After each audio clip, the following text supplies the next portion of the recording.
Hello out there, this is Wake Angel 2001 coming at you with a review of the Sonic the Hedgehog level clear diorama. This thing came out a really long time ago, but hasn't actually shown up in stores until I found it a few days ago in the Toys R Us section of my local Macy's. So, yeah, the Christmas season is upon us and they finally come out with the Sonic sets that we should have gotten months ago. But yes, in addition to coming with I'm gonna call it the roboticizer capsule because I'm not really sure what else to call it. You get a re-release of the the Sonic that stands normally, and also the first ever official figures put out by Jakks Pacific of a Flicky and the little bunny rabbit. I believe is named Pocky? Rocky? Pocky. It's Pocky. I was right the first time. So the back of the box shows everything. It gives you the names of the Flicky and the Pocky. And for context, it shows you which wave this was contemporary with.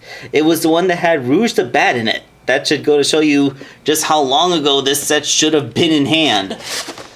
So let's get all this stuff out of the box and see how this little diorama set actually works. And here we go with all the components out of the packaging. We have a signpost marker, the capsule itself, Sonic, and the two little animal friends. That being said, everything's decently good. I mean, these little animal friends are a little bit bigger, but they're still decently in scale with the 2.5-inch figures. And, making them any smaller would have felt cheap. Like, I feel like this is a good size to get their smallness, to the audience. Although like the Flickies, they're significant because there's actually been a couple of games centered around the Flickies, but little Pocky here, our little non-anthropomorphic Bugs Bunny looking friend here, you never see merchandise of him. Aside from the IDW comic has had the little animal friends appear more often, especially in the Metal Virus arc where they were showing how they were spreading the virus around the world. But I think before that, the most you ever saw Pocky outside the 16-bit games was a more anthropomorphized version of him was one of the band members in the Forget-Me-Nots. Remember Mina Mongooses band from the Archie comic? And that was really more of a reference than anything else. So let's put them all to the side for just a moment. Taking a closer look at Sonic. Very much the same Sonic we've had before. In fact, I have the Sonic from before. Yep. If anything, it just kind of looks like this one's muzzle is slightly deeper recessed, but I think that's more of an assembly thing, an assembly line thing, than it is an actual change in his mold. Pretty much just the same thing. Part of me wonders why he's even in here other than to increase the price point, because almost everyone already had this figure from somewhere, so the odds of this being your first time getting this figure are pretty low. And I do recall that this came with one of the Eggman, I believe. I think it came packed with classic Eggman, although on this set it's been changed so that you have the picture of Sonic on the other side. So you can do the thing when you clear a stage, it starts with Eggman's face, then you give it a spin and it has Sonic's. I think the original version of this sign had Eggman on both sides, so this is actually kind of cool. Don't quote me on that because I never actually had the spinner sign from when it was an accessory with one of the figures. That's just what somebody told me. And the little capsule itself, it's a little bit more oblong than it is. Instead of being a round cylinder, I think this was made to fit in the box better. But it still does the job of looking like the capsule from the front. The top is a button, which when you push it, it bursts open, and it has two little peg holes inside. Peg holes that I'm assuming. Hold on a moment. Oh, you know what? Those aren't pegs. Those are the springs that push the sides open. I see. So yeah, you're supposed to put your little animal friends inside, and then you close it up, and then Sonic comes along whoo, whoo, Yeah. So yeah, he wins. Alright, so yeah. Nice little gimmick. Great for display. That little spring-loaded gimmick makes it a nice little play feature, so for the kiddies, and it actually looks really nice, so it's a great display feature for collectors. It pleases the collectors, it pleases the kids, it does everything. Now here's the thing, when we look up our little animal friends here, Pocky here has articulation. There's a swivel on his neck, and all 4 of his limbs are jointed. Like, he has little swivel front legs and little swivel back legs. So you can actually, like, pose him, like have him in mid leap, have him standing up on his hind legs looking straight up into the sky, or you can have him like doing a bunny sit.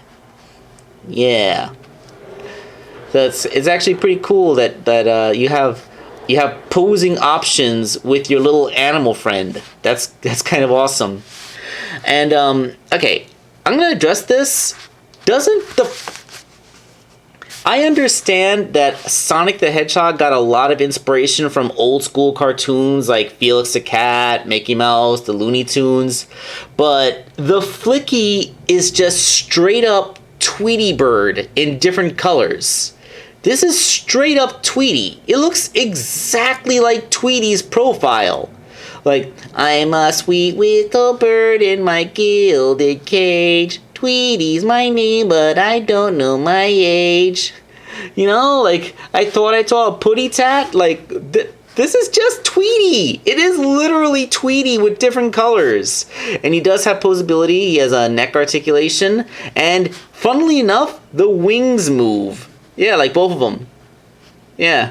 So you can have him bring his little left wing up like he's touching his chin, like, yeah, so I see.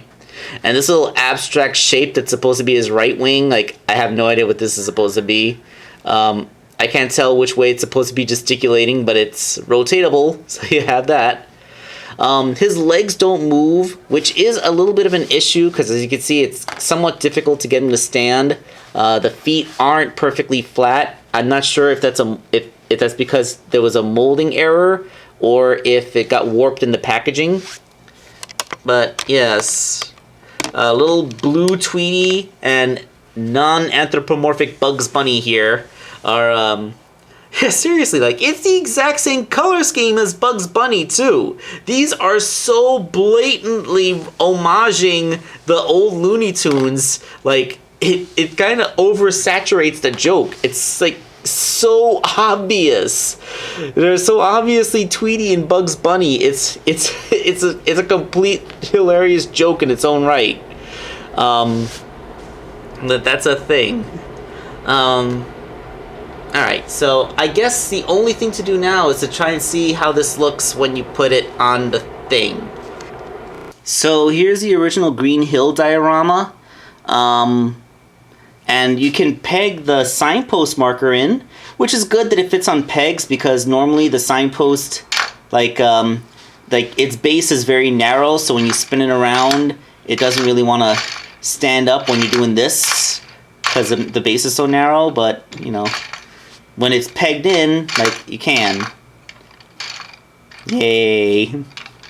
And, there's no peg holes on the bottom of the capsule, so it's just kind of there. The capsule is a display piece, but it's not really designed to peg in or slot anywhere on the actual diorama sets, the play sets.